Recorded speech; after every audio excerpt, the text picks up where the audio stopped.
And in the same chapter, fourth chapter, further Krishna mentions that, okay, these incarnations are there and this is the form of the Lord, but why does Lord incarnates? Or why does Lord descends rather? So these famous series of shlokas are there in the Bhagavad Gita, 7, 8, 9, 10, Yada Yada hi dharmasya, Glanir bhavati bharata. So whenever there is a, religion becomes the irreligion, that time I come to establish that.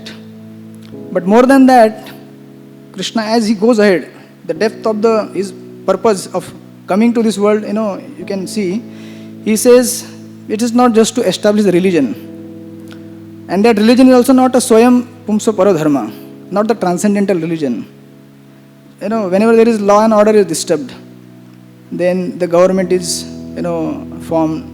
I mean, if there is no government, and if the government is there, then other government is called, if the current government is not working.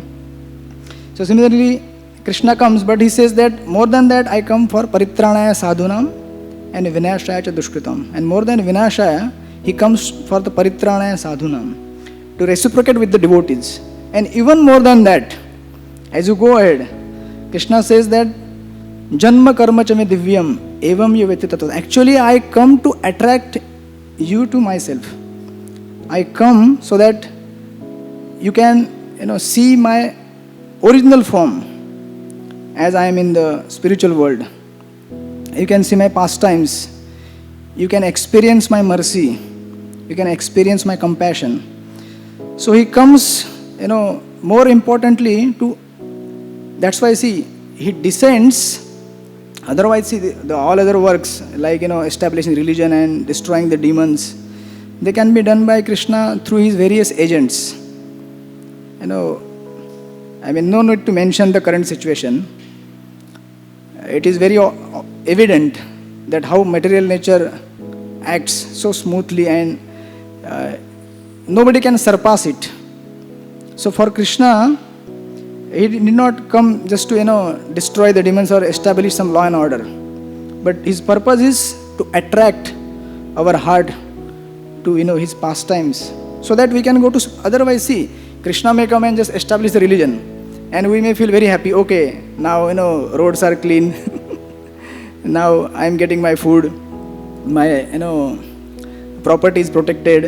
I mean, that's what the government or the police or the administration does in the, our world. But Krishna is mentioning that I don't come just for that. If I come just for that, then you will remain here forever, because then everything will be so comfortable. But then I come to, attract your heart to my pastimes. And therefore, in the next 10th shloka, he gives the process also. Although this is just a 4th chapter, and the main essence of Bhagavad Gita will come in the middle 6 chapters, but from here he is giving this one indication. Vita raga bhaya krodha manmaya mam upashita bahava jnana tapasa puta mad bhava agataga. That, by my knowledge, taking shelter of me, mam upashita, many souls have passed through the, this dangerous place of attachment, fear and anger. That's how this Sankhya comes into existence. Because if you want to get liberated from this world, then we need to understand what are the obstacles on my journey back to Godhead. So these are the obstacles: Rag, Bhay and Krodh. So of course we will not go in detail with these things, but this is the purpose.